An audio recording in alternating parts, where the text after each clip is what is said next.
Ganito dito katahimik kapag Sunday. Wala gaano mga motor at sasakyan. Tahimik dito, buti dito tahimik, no?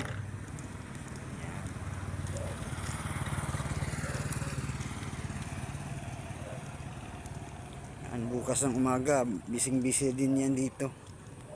Marami din yung mga empleyado ng iba't ibang companies na nandito sa palibot. Ayan guys. Yan. Tinignan ko yung mga damit ko na pina-laundry, hindi pa tapos. So balik muna sa barracks, balik muna ako sa staff house. So